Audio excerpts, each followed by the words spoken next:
You are listening to the Bat Flip Podcast, a baseball podcast from Belly Up Sports and the Belly Up Podcast Network. Here are your hosts, Damien and Matt. Welcome back, everyone, to the Bat Flip Podcast. We are back with another filled-packed episode today. Sorry we took a week off. I don't know if you can hear. I have been battling the flu pretty bad, so kind of wasn't feeling right and just not in the right headspace, so we decided to take a week off. So I'm sorry if during this I sound a little bit different or I get into a coughing attack and I have to drink some water or something, but we're getting over it. We're going to push through. A lot going on today. A lot's happened in the baseball world in the past couple weeks. But before we jump into that, how are you doing, Matt? I'm doing pretty good. It's been a long week. I'm getting ready for the holidays here, and I've been watching a lot of sports.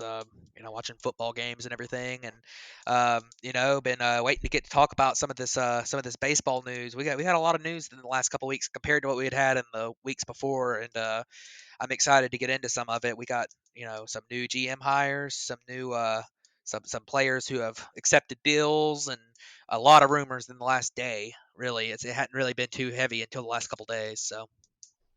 Oh, that's actually, I just had some breaking news about another agency switch, which we'll talk about in a little bit. So I'm going to throw that on here just because I just saw it right now. But we did have some general managers being hired.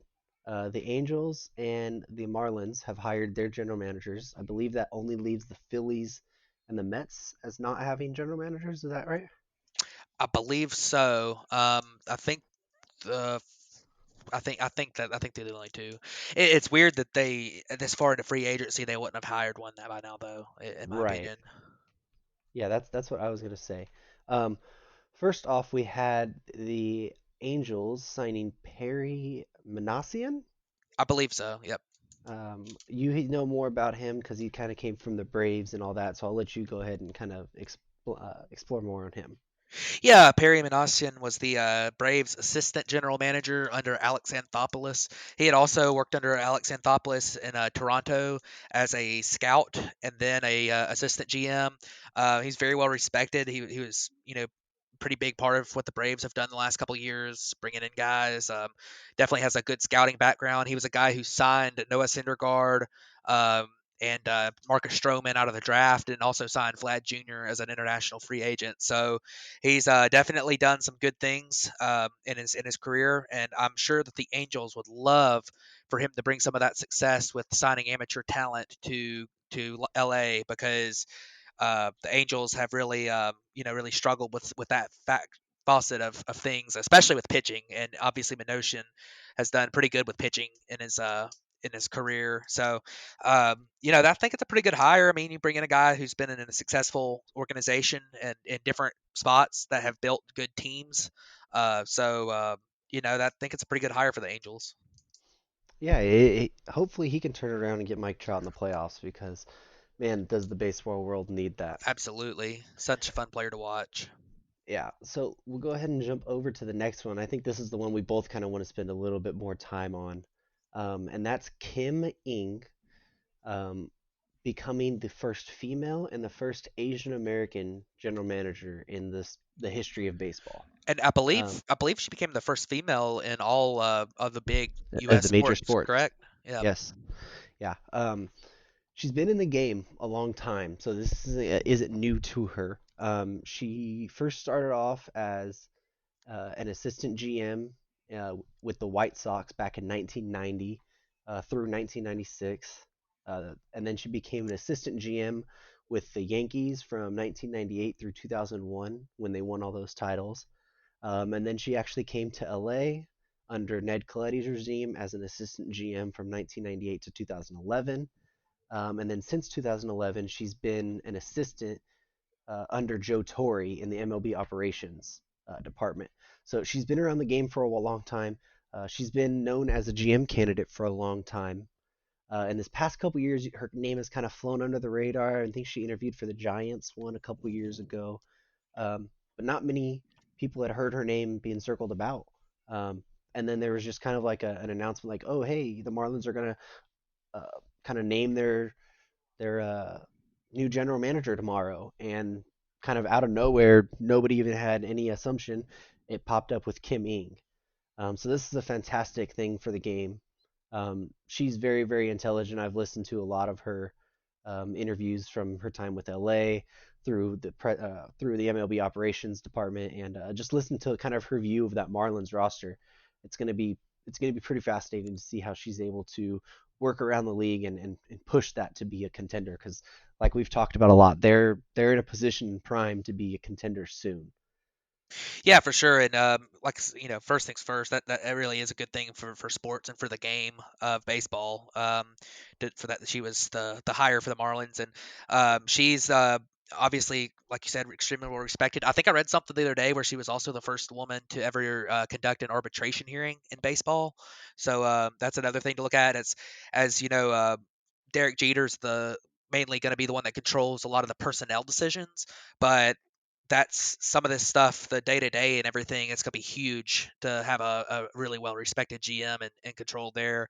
Um, and I'm, I'm excited to see where the Marlins go from here with Kim Ing. Yeah, and they've had Kim Ing and Derek Jeter have had a great working relationship Yep, when they were back there with those Yankees, absolutely. winning those three titles. And that's when he said that they really first met there, and they actually became very good working relationship between those two back then. Um, Kind of just as Jeter being one of the faces of the Yankees, going through front office decisions and stuff. So just fascinating. We wanted to really hit and stress that importance of how big this can be for the game of baseball, because if this pans out, it can be groundbreaking for many, many reasons. Absolutely, and I'm excited to see where it goes. And she might end up being in a case where a lot of times you see somebody who steps into a GM position like she has, works for a few years. If the Marlins do well, she might go be a president of baseball operations somewhere, where she controls everything that has to be done in baseball. So Absolutely. that would be pretty good. Absolutely. Heck, hire her for commissioner. I'm sure she could do a better job than She'd probably do better than Rob Manfred. Manfred. Yep. Um, So. well, let's get to some, just segueing in from GMs being hired to some other GMs making some moves. Your Atlanta Braves actually went out and signed a pitcher. I know you've Yep. been screaming for pitchers. Well, they finally got you one. I don't know if you're going to be too excited about it, but Drew Smiley was signed to the Atlanta Braves on a 1 year, $11 million contract. This year he really spiked his spin rates up on his pitches, about 200 miles per hour on each. Um, Scrapped his changeup and really became a fastball cutter, curveball type pitcher. But he had a lot of success with that. So they're kind of betting on him able to recreate that again in a starting role, as he was more kind of out of the bullpen this year. Yeah, it's a very interesting signing for the Braves. 1 year, $11 million. You would expect that to be probably a number five starter or maybe a swingman type thing. He's a guy that, like you said, he made some adjustments in his pitch selection and in his pitches themselves with a little bit of an increased spin rate. He was a strikeout master this year, and he didn't pitch that many innings, only 26 and a third innings, but a lot of strikeouts, and that's something that you look to be a big change for him. 42 strikeouts in 26 innings. And this is a guy who's been a good pitcher in the past. When he was with the Rays in 2016, put up 2 wins above replacement. 2015 with the Rays, a 3.11 ERA in 66 innings, was good for the Tigers before that as well. So this is a guy who has been a good pitcher in the past. He's dealt with injury issues. I believe he had Tommy John and a shoulder problem, if I remember correctly. I'm not 100% sure about that, but he had a lot of injury issues. Made a comeback last year, and his stuff played up a lot better this year. And I think the Braves are willing to bring him on. I don't know if he's gonna, depending on what the Braves do going forward. We'll talk about some of those rumors a little bit later. We'll see. Maybe he's number five man. Maybe he's a guy who ends up being a swing man. Maybe he pitches out of the bullpen. They like his stuff playing up there. So it'll be very interesting to see what happens with him. Yeah, he's a guy who, when he first came in with the Rays, like you said, he was thought of to be one of the next big guys coming up. And then I think he got traded, was it to Texas? And really had some injury issues, and then has kind of struggled to catch on ever since. But it's definitely an interesting signing for the Braves. Yeah, Uh, absolutely. let's go. Let's go ahead and jump over to. We had a couple of the qualifying offer decisions finally come through, and kind of as we've discussed before, Marcus Stroman and Kevin Gossman both accepted their qualifying offers from the Mets and the Giants respectively. That will end up coming in at a 1-year, $18.3 million contract. We've both talked that this was the expected move that each of those should have done. Gossman wasn't going to see a payday like this in free agency for a 1-year deal. And Stroman, after battling injuries this year, it kind of sets him up to get a decent payday and then come back into the market next year when the market's kind of rejuvenized, hopefully, and come off of a stronger season rather than an injury filled season. Yeah, for sure. And for Gossman, this was a this was a no-brainer for Gossman. I think Stroman could have still gotten a pretty good deal in free agency, but maybe he's betting, taking that 1-year bet on himself, like a lot of guys have done recently. So very interesting. And we talked about them a lot last episode. So, but very interesting that both selected the qualifying offer. Yeah. Um, so, like we said, those were expected. One piece of news that we also forgot to mention earlier when we were talking about the GMs and everything is that uh, Theo Epstein has stepped down from his role of president of baseball operations with the Cubs. He used to be the former Red Sox GM, came over to Chicago. It was 10 years ago because he's been one of those people that manifests every 10 years a change of scenery, change of jobs.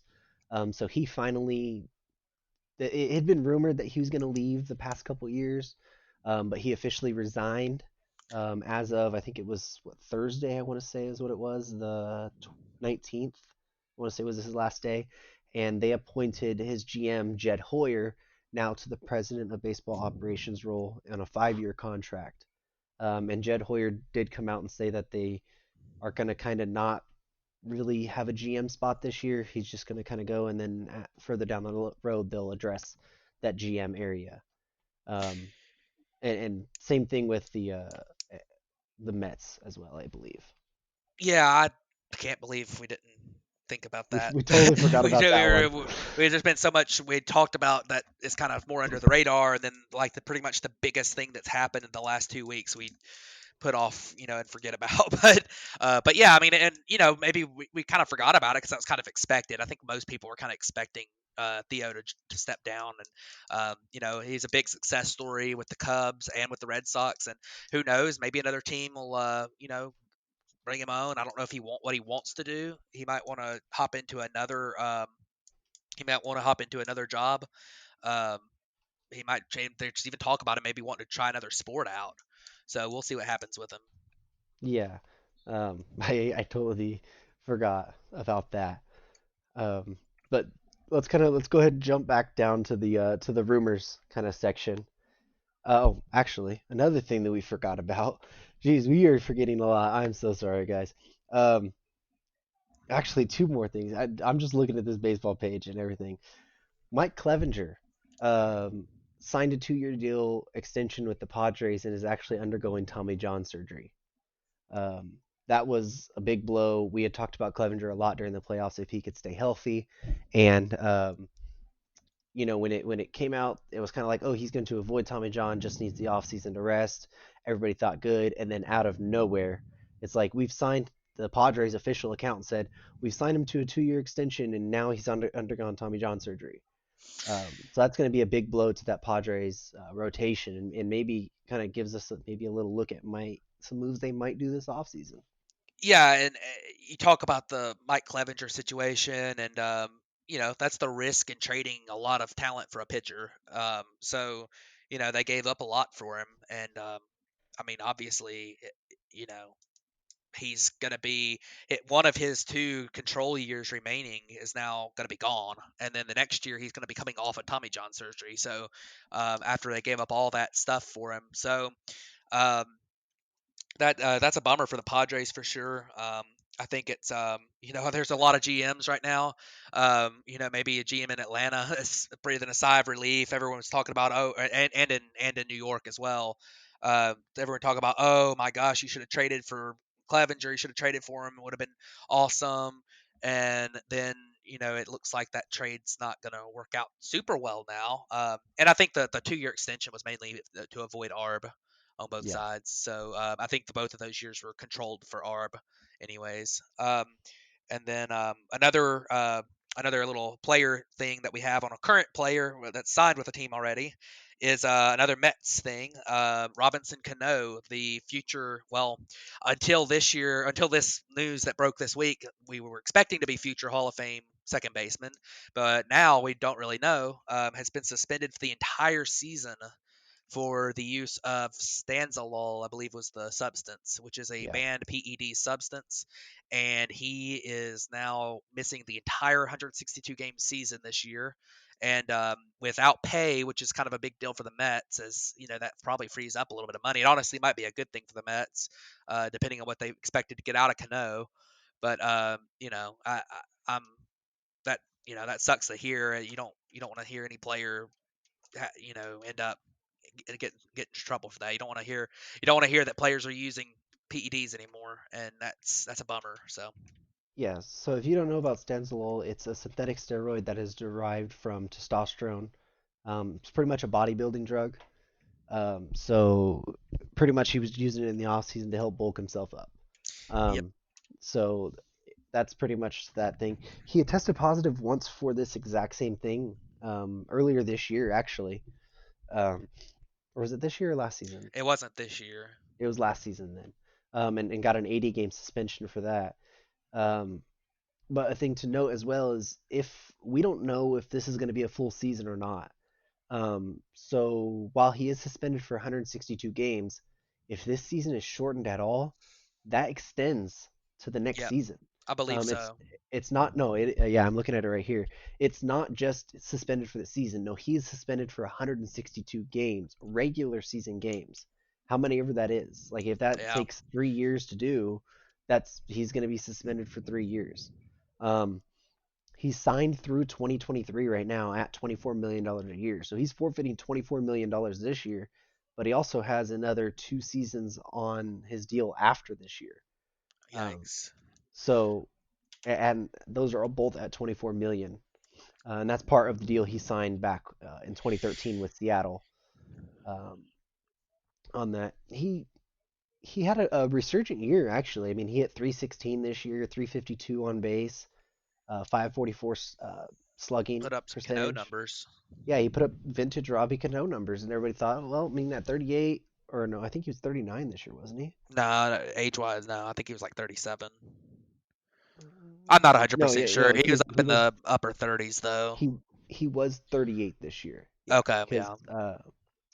so he was 38 this year and has a little bit of a resurgence after he had kind of struggled and everything. But that's a big hit, and it's big that the Mets are getting basically $21 million in salary relief as we've because 3.75 of that was supposed to be paid from the Mariners when he got traded over Y- to the Mets. So Yeah, it's and you just know that. even more money Steve Cohen can spend. Right, and you know that that does help the Mets this year, but also that money that he's owed next year and the year after, it will still be on the books.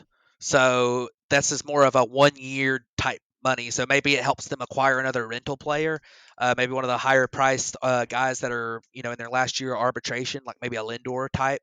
Hint, hint. That this might help them with some of that money situation and not having that take up a lot of their payroll.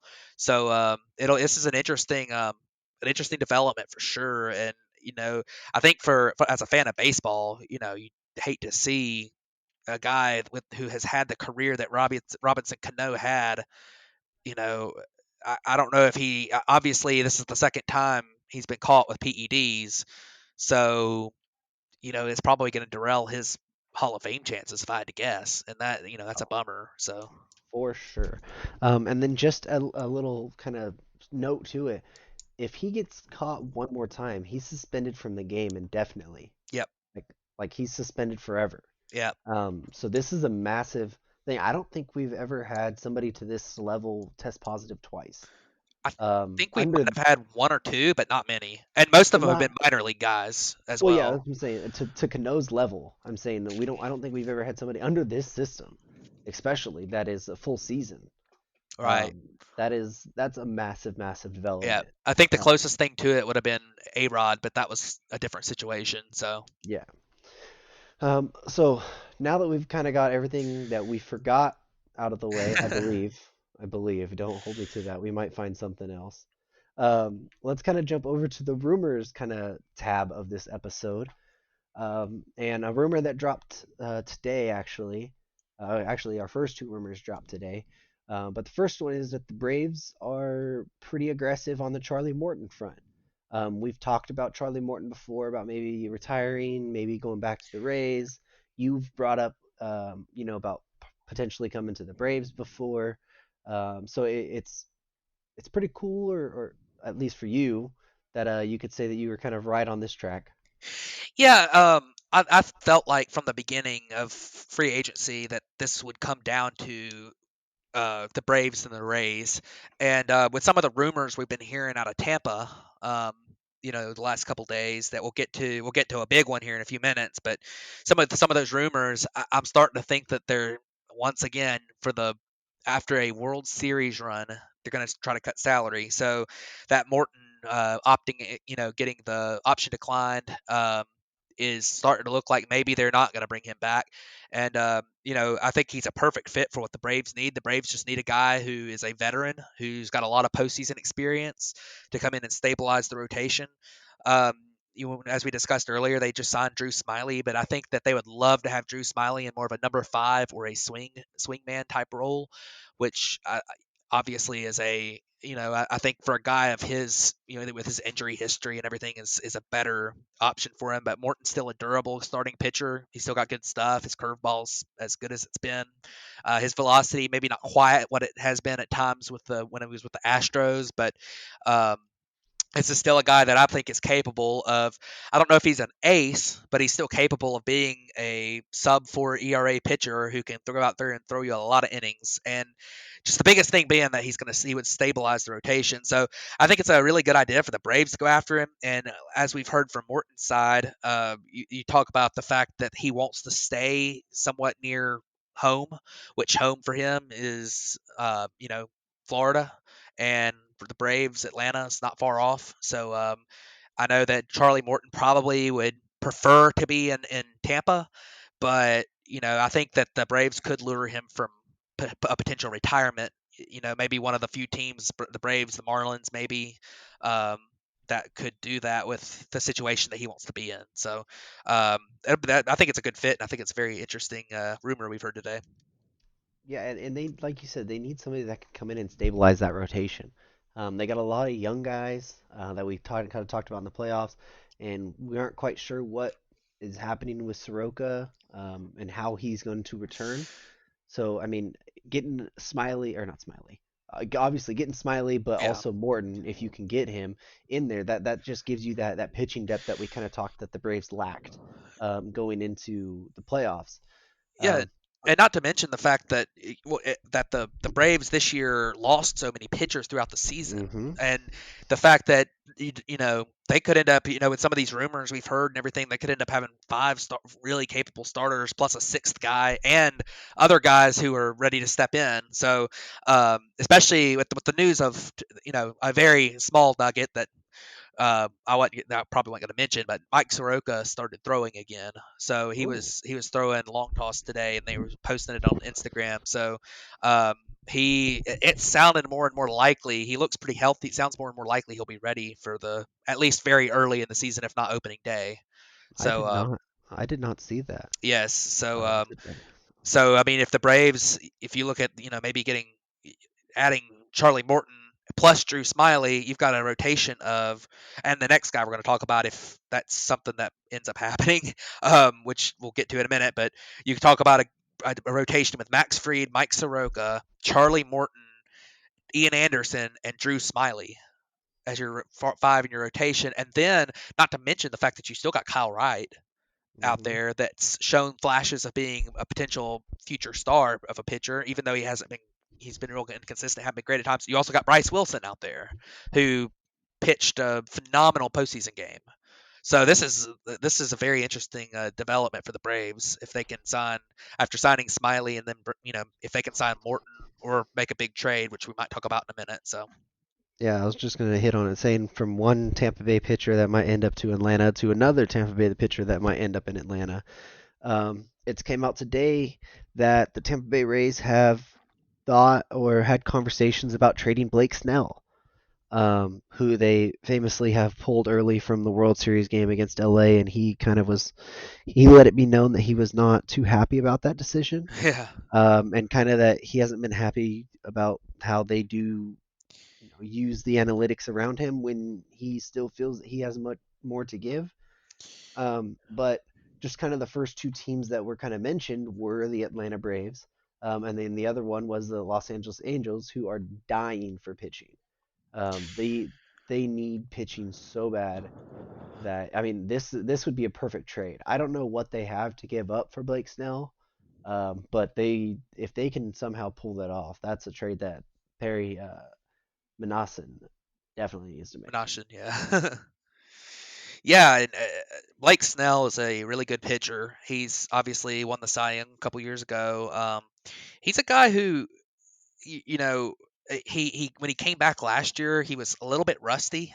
He battled some injuries last year, but this past year he was really good again, and he is a guy who could potentially be an ace for wherever he goes. Now, with the Rays, it was weird with him a little bit because they pulled him early in games very often.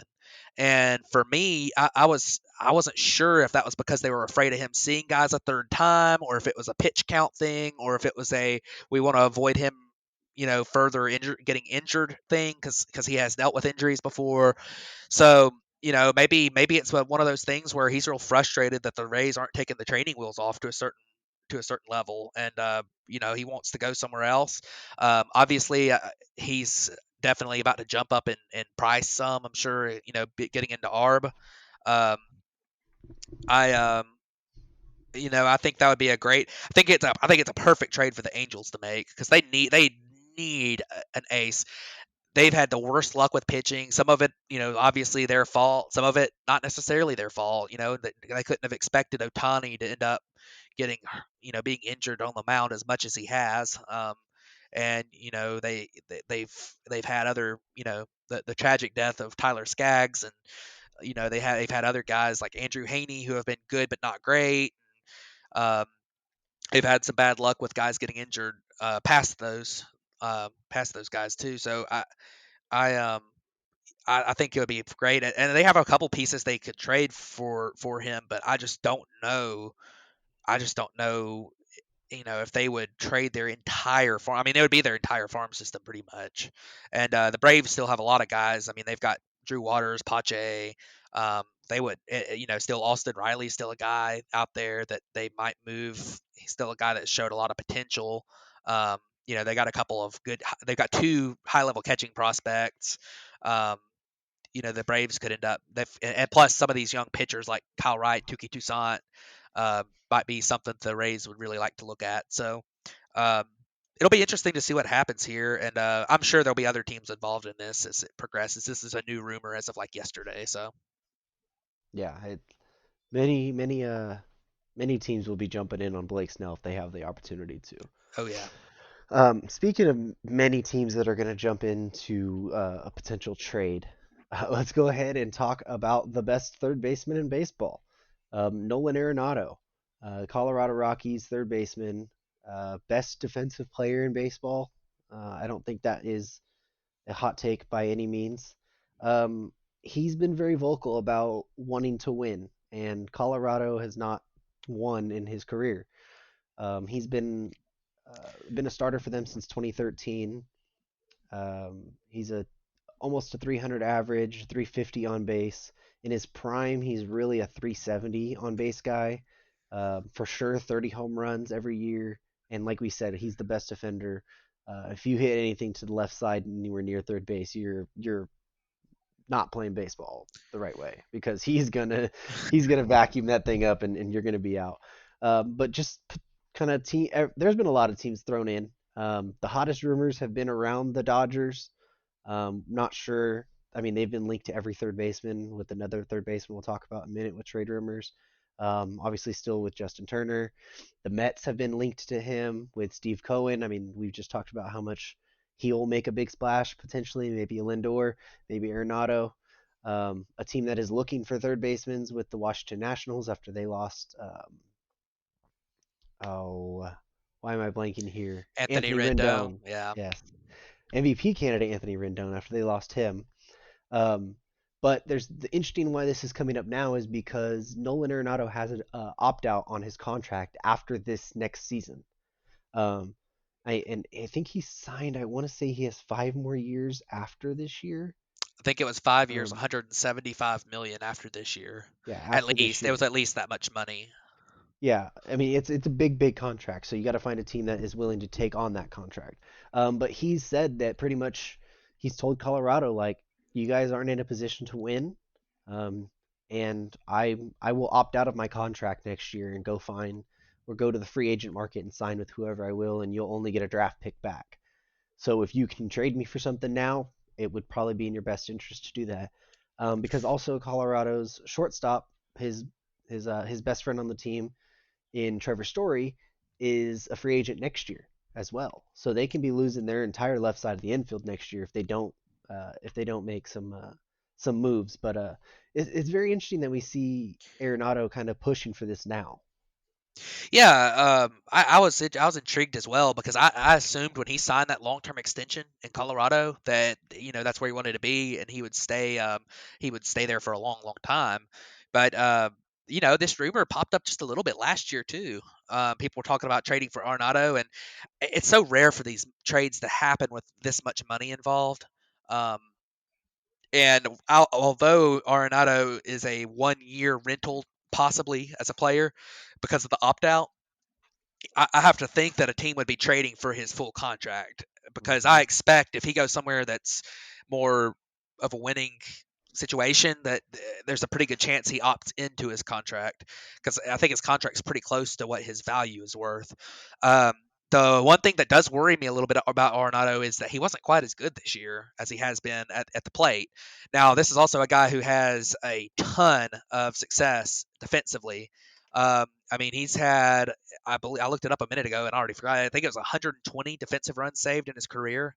Yes, 120 defensive runs saved in his career, which is just an absolutely crazy number.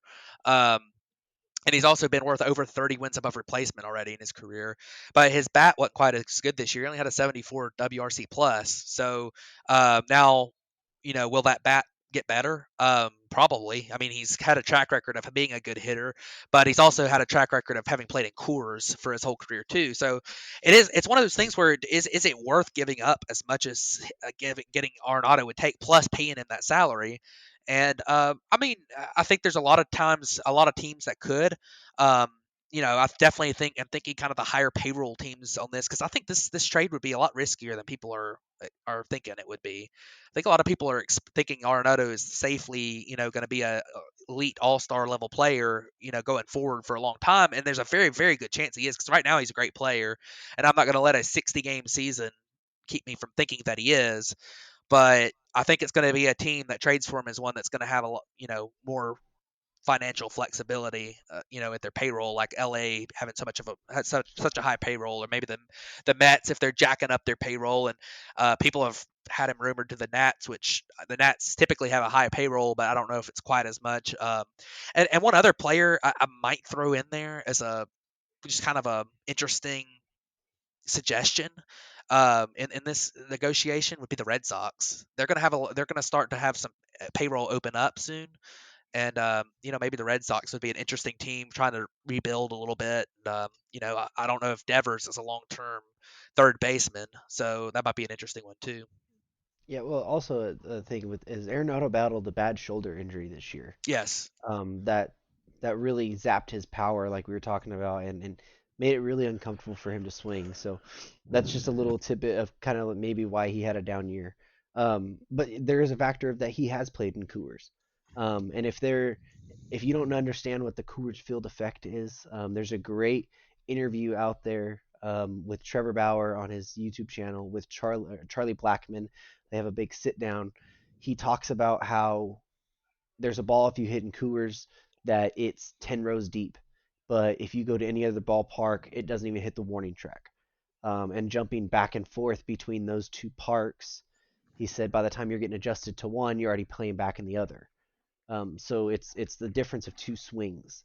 And it really does inflate the offensive numbers quite a bit. So it's Yeah, just interesting tidbit if you don't know about Coors that maybe it can get you another kind of glance at why we're talking yeah, about that as a thing. yeah. And you go back and think about some of the trades that have been made for guys from the Rockies. I mean, look at Troy Tulowitzki. I mean, he was still really good with the Rockies, and then immediately after he gets traded, now he battled injuries his whole career, and after he got traded, he battled injuries as well. But he just wasn't the same guy somewhere else. I mean, it's interesting to think about the Arenado situation, and I think the biggest risk here is the fact that if he comes out next year, say the Mets trade or the Mets trade for him, and he plays really good for the Mets, but the Mets aren't a they maybe make the playoffs or something as a wild card or something.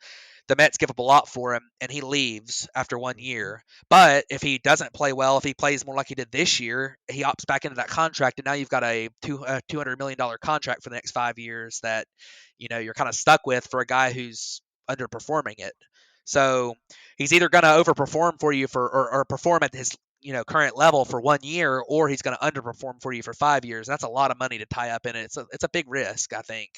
Although, like you said, Arenado is a guy who is a potentially elite third baseman that has been an elite third baseman for a long time. And if his bat plays outside of Coors, I mean, there's no reason to think he wouldn't continue to be at that point. So, Yeah, he's a potential MVP candidate. oh yeah, for sure. Um, I mean, he's I- put up elite. No, he's put up 6 wins above replacement 3 or 4 times. So he's a yeah. really good. He's an elite player. Well, jumping from an MVP candidate third baseman to an MVP third baseman, um, that has been in trade rumors this year, actually the past couple years, really. That's Chris Bryant, from the Chicago Cubs. He's been involved in trade rumors for the past couple seasons. He was undergoing a dispute with the team about service time manipulation, I should say, and how many years he would be a free agent. And it came out that he was potentially being traded off last offseason, but teams didn't know if they were trading for 2 years or 1 year, and that really didn't get solved until about spring training time. So it really pushed to where he was a 2 year deal. But then he really struggled with injuries last year as well. He had a shoulder issue, he had a wrist issue. Um, and so now we're here this offseason, and the Cubs have kind of said, okay, well, we're kind of ready to retool or maybe hit the rebuild button, and we're gonna shed some salary. And I've, they said that Chris Bryant's name came right back up to the top. Um, the Nationals have been the main team that have been speculated around Chris Bryant. This is a guy who has won an MVP, but he's not just a third baseman. He can also play the outfield at a decent level. You don't lose too much by putting him out there. But you're really taking a risk on which Chris Bryant are you going to get? Are you going to get the MVP level Chris Bryant, or are you going to get the Chris Bryant that's battled injuries and not really shown up to the plate the last couple years? Yeah, this is an interesting one as well. My big thing with Chris Bryant is that I think the Cubs should wait till the deadline to move him. And typically, I would prefer if for a team to move somebody in the offseason. But if Chris Bryant proves in the first half that he's healthy and is at the MVP level that he can play at, I think you'll actually get more for him at the deadline than you would, trading him in the offseason right now. So, um, but and there's also the thought that the Cubs, this might be their last go round with their current core with Baez, Schwarber, Bryant, Rizzo, Wilson Contreras, all these guys. This might be their last go round. So if you're the Cubs, I don't think it changes too much. Between what you get for him now and what you would get for him at the deadline, if he's, you kind of look at a situation where maybe you want to maybe you wait till so he can prove himself, and then if you're in it, you can supplement your team and try to win another World Series. Or if you're out of it, this is kind of your last year of being fully in contention, or of with your current core at least. So then you maybe move him at the deadline. For the Nats, I mean, I don't know if I'd be going after 1 year rentals if I was the Nats. I really don't know with the current state of the NL East. I think the Braves are going to be really good again. I think the Phillies are going to be pretty good. I think I think the Mets are going to be a little bit better. Um, Even the Marlins played, obviously this year made the playoffs, and I don't think the Marlins will make the playoffs next year, but they're at least more formidable than they have been. I really would be very, very surprised if the Nats were able to would piece together some kind of really good team this year. Scherzer's aging some. Hasn't quite been as good as Scherzer we come to expect.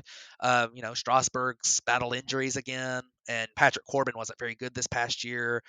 Obviously, Soto's still killing it, but um, your lineup's got a lot of question marks, and obviously Bryant would fill one of those question marks. But I don't know. I think if you're the Nets, they're kind of at a crossroads between maybe a rebuild and trying to go for it again and rebuilding their, or just building up their roster with veterans. So it'll be interesting to see what happens there.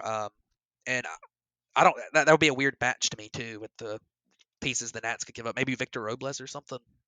Yeah, that's kind of a name that I've seen thrown around as well as Victor Yeah. Robles. So Um, but I'm just happy we're starting to get some rumors flying. yeah, for Um, sure. well, let's go ahead and jump over. We had a couple players recently switch agents. Marcelo Zuna, I believe he was a Scott Boras client, but don't hold me to that. He is now signed with CAA, who they have they have quite a bit of high profile MLB talent. The Yep. Mets have shown interest, the Braves have showed interest, and the Braves have dealt with CAA quite a bit. Their big offseason signing last year, Will Smith, their closer or reliever, I mean, they used him in both roles, Yeah. was a CAA client or is a CAA client. It's very rare that you see a guy who's in the market change agencies. Usually you see that, a year before or a year after they sign a deal. Um, Maybe he wasn't happy with the offseason progress that or offseason that they had last year, waiting so long to get a deal, and then what was kind of going on this year. But that was one, which we'll hit on both of these and then come back to the analysis of it. Yasiel Puig has just I don't know who his old agency was. I believe he's had a lot of trouble with agencies before, but he's signed to Luba Sports, which is Rachel Luba, who is Trevor Bauer's agent. That news kind of broke just as we were starting to record. So not much that we have behind that. But Luba is an up and coming agent. She's recently signed Carlos Gonzalez, who's a veteran more, basically really known for Trevor Bauer. But Yasiel Puig is now her next client. And he's been out. He didn't even get a deal this last offseason, and went unsigned. Well, he did get that deal with the Braves, but then he Oh, had COVID, yeah, he got so COVID. it got canceled. Yeah, and then nobody signed him. Yep. So it's but that even that deal with the Braves, it was into training camp, wasn't it? I mean, it was, or Yeah, even the it season had was only a started. couple weeks. It was after Markakis had said he was going to opt out of the season, and then they Yeah. signed Puig, and Puig had they had his physical or whatever, and he tested positive for COVID. So then that contract was voided by the positive test, and then Markakis changed his mind and opted back in. And so the Braves never went back after Puig, which I don't know if they would have anyways, but that was kind of the big deal there. And I mean, I would have still signed Puig at some point if I was a team. I mean, I think it would have been a low risk signing at least, but it'll be interesting to see what he does this offseason, and I'm sure he'll end up playing somewhere next year. And the Ozuna thing is interesting, like you said. Um, he switching to that CAA. Obviously, the Braves are interested in bringing him back. He was really good this year, so um, there's been talk about the Braves offering him a multi-year extension. And like you said, they've worked with CAA in the past. Alex Anthopoulos signing Will Smith last year to a 3-year, $40 million deal. So, and that's really the only big multi-year deal Anthopoulos has signed, other than a couple 2-year deals that had an option. So, and the Mets being interested in Ozuna, there's no surprise to me there. The Mets are going to be rumored to be interested in every single player this offseason because of the fact that they're going to be, because of their new ownership. So, but I, I don't know if, I don't know what the outcome there is going to be. I expect Ozuna to be back in Atlanta next year as, I believe that the fit that he had with the clubhouse is really going to help, and I think the Braves really like him. So Yeah, we'll see what happens there. absolutely. As a Dodger fan, I really hope Puig gets a deal somewhere. That's a guy I always like. Yeah, and A guy that I think he will. He'll get a deal somewhere. I don't know where it'll be. I hopefully, expect it to be a major league deal. Um, who knows? but it's so hard to say. This is such a weird offseason, and he's going to be a risky guy because he didn't play last year. He'd been a little inconsistent before last year. I think, uh, you know, honestly, I think a very interesting place for him to look at would be the Indians because he would possibly be a real cheap deal, and the Indians need outfield help so bad. But I don't know if that relationship's been burned or not. So Yeah, we'll see. He's also battling a little bit of legal issues. We don't want to comment too much on what's happening yeah, there until we know more information, but he's also battling some of those. So who knows? It could be a long off season, but for him to sign with the agent that is, as up and coming as Rachel Luba, it's a good sign for him. yeah, for Because sure. not many established agents would take that risk, but she's one that is very outgoing and willing to take on clients that, don't really have the greatest reputation. Yeah. Um, she does a great job with it. But one little last kind of rumor we had was I'm gonna butcher the name, so I'm sorry if I offend anyone here, but I believe it's Kohei Arahara. I believe he plays in the NPB. Is that right? I think it was Korean. The Korean. Okay. Yeah, I think he was Uh, Korean League, KBO. the KBO. Okay, so he plays in the KBO. He's a pitcher. He's supposed to be posted this year. Rumor came I out think he today. did get posted earlier today. Did he get posted, or did I they believe say he was so. supposed to be? I believe he did, but I'm not 100% sure. Let me look. I have it right here. Will be posted, so he hasn't been Okay. posted yet. Um, he was he was a candidate for what their equivalent of a Cy Young award would be. Um, and he did play in the NPB, so that is Oh, okay. That's my uh, bad. the other one. That's Japan. Yeah, that's Japan. I forgot what the actual NPB stands for. It's But he went. Nippon Professional Baseball. Well, there you go. Yep. The more you Learn know, something right? new. The more you know. If anybody out there needed to know that information, there you go. He went 8-9 this year with a 3.46 ERA in 132 innings. Walked 30, gave up 106 strikeouts.